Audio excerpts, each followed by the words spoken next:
BBMP news 9ಗೆ ಸ್ವಾಗತ. ಮೊದಲಿಗೆ ಮುಖ್ಯಾಂಶಗಳು. ಕಾಕಾ ಪಾಟೀಲ್ ನಿನ್ನೆಂಟಿಗೂ ಫ್ರೀ, ಮಾದೇವಪ್ಪ ನಿನ್ನೆಂಟಿಗೂ ಫ್ರೀ ಅಂತ ಹೇಳಿಕೆ ಕೊಟ್ಟಿರ್ತಕ್ಕಂಥವ್ರು ಯಾರು ಚುನಾವಣೆ ಸಂದರ್ಭದಲ್ಲಿ? ಈಗ ಇನ್ಕಮ್ ಟ್ಯಾಕ್ಸ್ ಪೇಯರ್ಸು ತೆರಿಗೆ ಕಟ್ತಾ ಇದ್ದಾರೆ, ಇವೆಲ್ಲ ನೆನಪಾಗ್ತಿದೆ ನಿಮಗೆ. ಇವತ್ತು ಲಕ್ಷ್ಮೀ ಹೆಬ್ಬಾಳ್ಕರ್ ಅವರ ಹೇಳಿಕೆಯನ್ನು ಕೂಡ ಗಮನಿಸ್ತಾ ಇದ್ದೆ. ಕೆಲವು ಕಡೆ ಅಕ್ರಮಗಳಾಗಿದ್ದೆ ಅಂತೇಳಿ ಏನು ಕತ್ತೆ ಕಾಯ್ತಾ ಇದ್ದಾರೆ ನಿಮ್ಮ ಗ್ಯಾರಂಟಿ ಅಧ್ಯಕ್ಷರುಗಳು. ಗ್ಯಾರಂಟಿ ಅನುಷ್ಠಾನದ ಉಪಾಧ್ಯಕ್ಷರಾಗಿರತಕ್ಕಂಥ ನಮ್ಮ ಕಾಂಗ್ರೆಸ್ MLC ಅವರು ಅವರ ಹೇಳಿಕೆಯನ್ನು ನಾನು ಗಮನಿಸ್ತಾ ಇದ್ದೆ. 1.5 ಲಕ್ಷಕ್ಕೂ ಹೆಚ್ಚು ಮಹಿಳೆಯರು ಇನ್ಕಮ್ ಟ್ಯಾಕ್ಸ್ ಪೇಯರ್ ಇದ್ದಾರೆ. ಅವ್ರಿಗೆ ಯಾಕೆ ಗೃಹಲಕ್ಷ್ಮಿಯನ್ನು ಕೊಡಬೇಕು?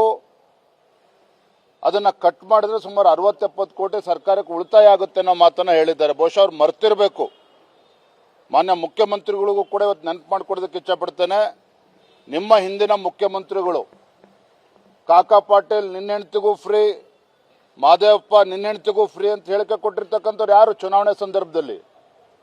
ಈಗ ಇನ್ಕಮ್ ಟ್ಯಾಕ್ಸ್ ಪೇಯರ್ಸು ತೆರಿಗೆ ಕಟ್ತಾ ಇದ್ದಾರೆ, ಇವೆಲ್ಲ ನೆನಪಾಗ್ತಿದೆ ನಿಮಗೆ. ಇವತ್ತು ಲಕ್ಷ್ಮೀ ಹೆಬ್ಬಾಳ್ಕರ್ ಅವರ ಹೇಳಿಕೆಯನ್ನು ಕೂಡ ಗಮನಿಸ್ತಾ ಇದ್ದೆ. ಕೆಲವು ಕಡೆ ಅಕ್ರಮಗಳಾಗಿದ್ದೆ ಅಂತೇಳಿ ಏನು ಕತ್ತೆ ಕಾಯ್ತಾ ಇದ್ದಾರೆ ನಿಮ್ಮ ಗ್ಯಾರಂಟಿ ಅಧ್ಯಕ್ಷರುಗಳು. ರಾಜ್ಯ ಮಟ್ಟದಲ್ಲಿ ಗ್ಯಾರಂಟಿ ಅನುಷ್ಠಾನದ ಅಧ್ಯಕ್ಷರು ಮಾಡಿದ್ದೀರಿ, ಉಪಾಧ್ಯಕ್ಷರು ಮಾಡಿದ್ದೀರಿ, ಕ್ಯಾಬಿನೆಟ್ ರ್ಯಾಂಕ್ ಕೊಟ್ಟಿದ್ದೀರಿ, ಪ್ರತಿ ಜಿಲ್ಲೆಗಳಲ್ಲೂ ಕೂಡ ಅಧ್ಯಕ್ಷರನ್ನು ಮಾಡಿದ್ದೀರಿ, ಪ್ರತಿ ವಿಧಾನಸಭಾ ಕ್ಷೇತ್ರದಲ್ಲೂ ಕೂಡ ಗ್ಯಾರಂಟಿ ಅನುಷ್ಠಾನ ಸಮಿತಿ ಅಧ್ಯಕ್ಷರನ್ನು ಮಾಡಿದ್ದೀರಿ. ಏನು ಕತ್ತೆ ಕಾಯ್ತಾ ಇದ್ದಾರೆ ಇವರು? ಸರ್ಕಾರಕ್ಕೆ ಹೊರೆ ಆಗ್ತದೆ ಅಂತೇಳಿ ಇವರು ಕೂತ್ಕೊಂಡು ಏನು ಮಾಡ್ತಾ ಇದ್ರು? ಇವ್ರಿಗೆ ಕಚೇರಿಯನ್ನು ಕೊಟ್ಟಿದ್ದೀರಿ, ನೂರಾರು ಕೋಟಿ ರೂಪಾಯಿ ಸರ್ಕಾರದಿಂದ ಖಜಾನೆಯಿಂದ ಸಂಬಳ ಕೊಡ್ತಾ ಇದ್ದೀರಿ. ಇವತ್ತು ಎಲ್ಲವನ್ನು ಕೂಡ ಪ್ರಶ್ನೆ ಮಾಡ್ತಾ ಇದ್ದೀರಾ ನೀವು. ಇದು ನಿಮ್ಮ ಸರ್ಕಾರದ ವೈಫಲ್ಯ.